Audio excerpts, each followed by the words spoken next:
You made a post on your forum that kind of answered this question, but I think it's an important one that other people might have. Sure. And I'm still struggling with it. Okay. With this list and Sure. all the other books and products and things I buy. Do you have any advice for somebody who is, getting into this and maybe just starting with this class? There's all this stuff, all this information, and there's more than just this. There's, we've mentioned probably 10 different people's names who have written books and have courses and all sorts of things. Granted, it's different for every person, but based on your experience with all this material, is there a suggested way to start making your way through it all? I will happily suggest something to you. Step 1, buy everything. Step 2, buy it for your friends. No.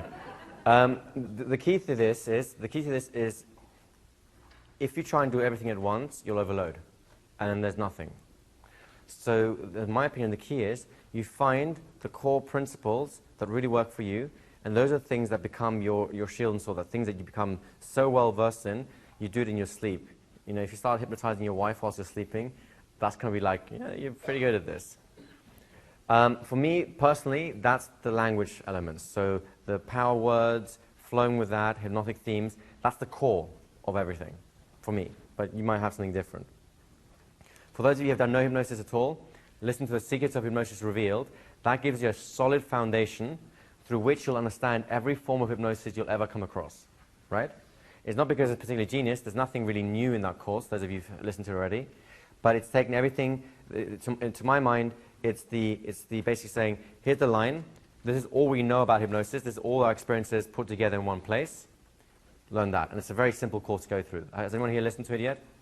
Right? So you guys will probably agree, it's very simple to listen to, it's very easy to understand, and it gives you the absolute foundation. Right? Okay. And the exercises are good. And the exercises are good, it's true. Okay, thank you. So let me just carry on, let me just finish this question first. So once you have that foundation, everything else filters through that. So to avoid overload, here's how I recommend you do.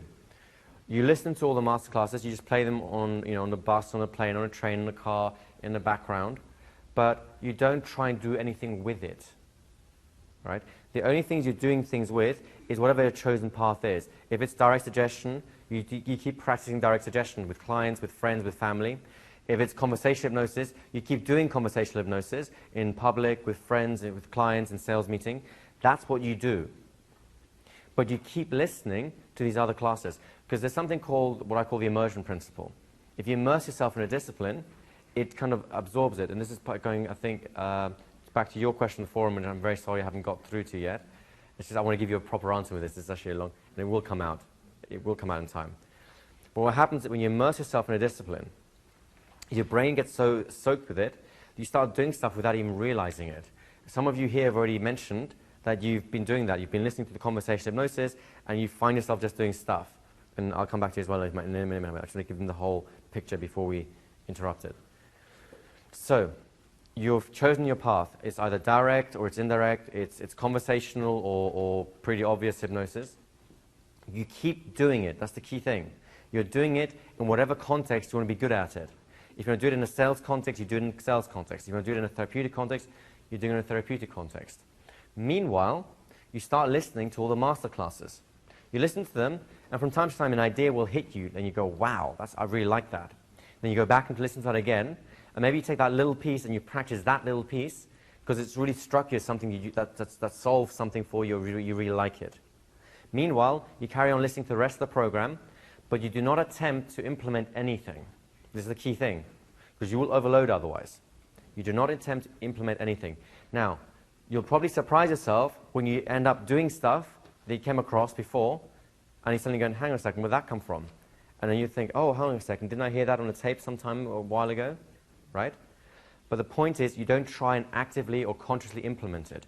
The only things you do is the fundamentals, the things you chose as the path you're going to take to be good at hypnosis. The only things you add on to that, that's your embellishments, are the things that when you listen to the master classes really strike home. Where you get, they struck home because you get excited. You go, oh, this is so good, right?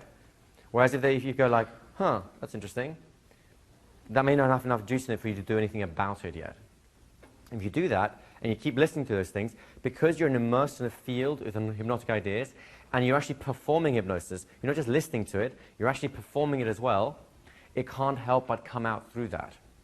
And the bits that are shiny and new and that feel like they're really exciting, that's where you find your motivation. That's where you find the juice in hypnosis. That's usually where you find a quantum leap, where you move up to the next level. If you do those things, you'll become a great hypnotist with relatively little effort, because it'll be fun to do. You'll be paying attention to what you need to consciously pay attention to, which is the fundamentals. That's H+, that's the language flow, those sort of things. And all the other stuff just kind of filters in and happens by accident. That's how I recommend you do it. Does that give you a better answer? Okay. Now, I know people have had experiences of this, so do you want to start here? Do you have a microphone? One second, let's go here. Brian? That strategy works. It worked for me. I started to overload, and I said, "No, just stuff it. I'm just going to listen to the conversational hypnosis." And I started finding some of my clients just going into trance before I even say, "Hey, do you want to sit down in this chair?" And I didn't even know I was doing it, but I could just see that they were spacing out. So that's great. So this is what happens. Now, the key thing here is, guys, and this is really important to realize, you weren't just listening to it, were you? You were listening to it and practicing regular hypnosis. And that's the key thing. If you're not practicing any form of hypnosis, then there's no vehicle through which your unconscious can express what's happening, right? If you're just listening. At the same time, if you're trying to practice everything, you overload and you interfere with the natural process. The way to do it, as far as I'm concerned, as far as I know, is practice something simple and straightforward, something you want to get good at, and then keep listening, and then without expectation, just let it filter through. If it does, it does. If it doesn't, it probably is, you just haven't noticed it, to a certain extent. Does that make sense? I think there's a microphone here somewhere that was waiting. Who had the microphone? Was that you? There you go. On the master classes, are they teleconference format, or are you in the studio, or a combination of both? Yes. It's a combination of both. Most of them, the earlier ones especially, were me talking on a conference call line. So my voice is crystal clear because it's directly recorded on digital audio. The voices of the other people aren't so great because it's over a telephone line, but at least my element of it works well, so that's where the most of the information is. From time to time, especially in the later master classes, because I'm doing more traveling, I just can't gather enough people together to do one live. So more and more of them will just be me in my little personal recording studio thing, doing it private. So it's actually, the quality is better, but there's a little bit less interaction. So you have the trade-off there. Go ahead. I've been with you over a year, and it sort of worked for the first 4 or 5 months. And then 6 months ago, boom, everything exploded. I had more business than I knew what to do with, and all of this became because of the words and the programs that you had in the master classes, and just allowing them to sink in and listening to them a number of times. That's definitely worth applauding. Results may vary. But seriously, this is exactly what I'm talking about. The worst thing you can do to yourself is put yourself under so much pressure to succeed that you won't. The best thing you can do for yourself is give your conscious mind the opportunity, an environment in which it can surprise you. And again, let me take a wild guess what you were doing. You were doing regular hypnosis, or your version of it. You were listening to all the master classes as you went along. You probably took 1 or 2 ideas that you really liked and decided to just put it into your sessions because it made you feel good. And then the rest you didn't worry about too much. You just let it take care of itself. Is that accurate? Yes, and also what I do is write copy, and that whole side just exploded. Yeah, that especially would explode because it's all about language. I'm really focusing on language there, right? So this works. And by the way, the reason I know this works is because that's how I did it. I've seen a lot of really good hypnotists, and I got overloaded. And especially, do you know how hard it is to try and amalgamate totally different styles? If you think about just direct versus indirect hypnosis, Ericksonian versus straight classical stage type stuff, it's incredibly hard to amalgamate the two. But somehow it worked out. Why? Because I would focus on one approach. For me, it was the more indirect Ericksonian approach. But somehow the other approach kept filtering in to the point where I can be very direct now as well. I have more range. But I didn't do anything with it. This is the crazy thing. It just happened. And I like your word, explosion, because that's actually what it feels like. There comes a point where suddenly like your brain goes click, click, click, click, click, click, click, and all these things fall together, and you go, this is easy. This is how it's done. And it's tremendously exciting when it happens, right? And the kicker was when the one with the hypnotic suggestions came in, and all of a sudden, man, it started clicking real good, and then the next month it just went out of sight. Right. So hopefully you guys get more of a sense of what's going on there. Carry on. I just want to say that the way you explained it and how you told us to do this was totally right on. I think a lot of people are getting caught up in their conscious mind. Because when I started, I didn't know that there was that CD that came with it, so I tried to listen to it the night before. And I was trying to look through the book and do all that stuff. And when I let go of that, that was like the day before yesterday, when my head hurt. And it was a long day. It felt like a long day. And like yesterday, I felt like I couldn't believe how late it was when we got out here because it just felt like a ride.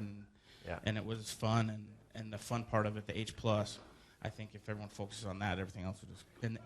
Because in reality, I was using it on the phone with my girlfriend and my mom last night, and it just came out, and I didn't know where the words came from. I was just in such a pumped-up mood when I left. Thanks, Harry, by the way. And it just came out of me. And I think that's the, just go with it and forget trying to think about it. Let your state drive the behavior. I think it's as simple as that. Thank you for that. Anyone else? Go ahead, Jeffrey. What really, where this really came out for me was my mother had a stroke December 1st and passed away in mid-February. And I had the power of attorney for dealing with her, and not everyone in the family was happy with that, and now I'm dealing with the state issues and so forth. But when she went into the hospital, I had to deal with attorneys, doctors, nurses, and I have a sister who's a borderline personality. She was camped out in the hospital like 12 hours a day, telling the nurses they were incompetent and didn't know their job, telling the doctors they didn't understand the field they were in, telling the lawyers the paperwork was all wrong. And then after she would spend all day doing that, she would call me up and say, nobody's doing what I tell them. And I would get on the telephone, and I would get a hold of the nurses at the station, and I would just drop into this mindset where my voice would get lower and slower. And I would say, so my sister seems to think there's a problem. How can you help me resolve this? And it was all of this information from studying Igor's material that just started flowing through me under the stress. Now within minutes, I would have the results that she couldn't get all day. Beautiful. And really, I'm not here just to sell courses. I like the money, don't get me wrong. It fuels my lifestyle, and thank you very much for that. But in really, I want you guys to use this. There's an old statistic that people have all these things, books and CDs and stuff on their shelves, and they'll never listen to them. I don't want that for you. If you have them, I want you to listen to them, and not just to listen to them, but to use them in a way that's going to change your life. And I know that if you do it this way, it's going to work. You just need to have the input, which is being surrounded by it, and that's no effort. That's just a question of pressing play. Just everyone do this with me a minute. Can you do that? Sometimes it gets very difficult because you have to do this. All right? But then you have to create a context where that information can come back out. And that's the key piece that people don't normally talk about. It doesn't have to be a big context. A small context is enough. But you need a context where it can kind of just ease out of itself so that your unconscious mind can express the ideas that are floating around in there in a way that fits that context. And I think we've got plenty of examples here of people showing you that it actually does work in practice, right? This is for the benefit. Up. This is for the benefit of those people who are very new and have not started hypnosis. I started my practice, and it gradually was improving, and within a very short time I was very happy with the results. In fact, just only about 3 months ago, my best turnover for an entire week was $11,000. Woo! That's not bad. And I'll clap for that one. Okay. It averages about $6,000, okay? It's not a bad average. So, and then what happened is that I had people who came into my practice as clients, and the very first sentence they did was to hypnotize me into telling me how difficult they are. Okay, and I'm a very suggestible person, Right. and a person with very soft heart, okay, and quite philanthropic in many ways, okay, and I am the worst candidate to face that kind of clients, okay, and because I don't have colleagues around to kind of talk to and as a camaraderie and etc., etc., and it really affected me so much that just sort of say about 3 weeks ago, I was quite happy to temporarily walk away and do something else just for a little while. Okay. And on hindsight, if I had at least one of these things like this, it would have made my life very, very different. I understand that. And actually, I think you mentioned a very important point, the idea of camaraderie. If you join the club, forgetting these products for a moment, if you just join the club, the Private Hypnosis Club, the whole point of that is exactly this. You have hypnotists of all ranges of skill and all ranges of interest sharing ideas, experiences, problems, solutions. So you actually can, go up and say, all right, guys, I've had a real bad day today. This is what happened. And you can be guaranteed that within 20 hours, 24 hours, because it's all around the world, different people, you'll have half a dozen people sending you a reply saying, yeah, this happened to me, stick it through, or hey, have you tried doing this? This is something that really worked for me. And if nothing else, you can put a question, and I'll always answer those questions, even if sometimes it takes me a bit longer than others to get around to it. And then on top of that, you'll still get the monthly masterclasses, and the purpose of those is exactly this, to create a collegiate environment. What happens, think about it this way, what happened that during the Renaissance period in Italy that made that the hotbed of artists and geniuses? Was it that Italians were genetically modified, genetically modified babies to be like really clever and artistic? No. What happened was, it was an accident of history. There was suddenly a huge amount of money in an area. People had more money than what they knew what to do with. And then they started doing, well, we'll pay people to build stuff and paint stuff. So of course now people get paid to actually, do these things, and they're all being drawn into one very close space. So now ideas are being swapped. You draw a great picture, or do a new little style, he looks at it and goes, I want to borrow that, and does something else with it. And then you look at that and go, oh, you could do this with it and make it even better. That's why there's this huge boom in the Renaissance. And the Private Hypnosis Club, in hopefully my own little way, allows you to have that kind of community where you have good ideas. You have a community of people using those ideas. You have people interacting with them. And then you build on those ideas so that in a year or two's time, you'll come back and you'll give me my ideas back in a way that I won't recognize. I'll be going, damn, how do you do that? That's great. That's what I'm hoping for. Seriously, this is really what I'd like to have happen. And it creates this real sense of like you belong to a community. Those are people who are on the forum. Do you get a sense that there's like a community there that you are kind of part of? Do you get a sense of that? Well, hopefully, because that's what we're working towards. So thank you for sharing that. Okay, guys. Okay, we'll have one last thing, and then we'll have to really get on, because this is not a sales training. This is actually a hypnotherapy training. Go ahead. I just want to mention that at night. On? Can you hear me? Okay. In the evening, I work, besides coming here during the day, but I had a conference call, and everyone was very confused as to what was going on. In fact, one of the guys mentioned that it's almost like we're playing Chinese baseball. Whispers, yeah. Yeah, and it's like, okay, so that gave me a cue there to really anchor whatever that it was. And as a result of that conversation last night, the conference call, it immediately turned everything around. And at lunch today, it just amazingly turned the whole dynamic around. I just wanted to bring that to your attention. It's great. Great. Thank you. Well, again, I'm really pleased to hear that, just because you're using these tools in a way that helps people in every walk of life. It's not like someone comes to you with a problem. You're using it in a way that enhances everything that you do and everyone that you meet. Hopefully you're getting a sense that that's how you can use this stuff. Is that correct? Am I hallucinating something, or does that kind of fit your reality?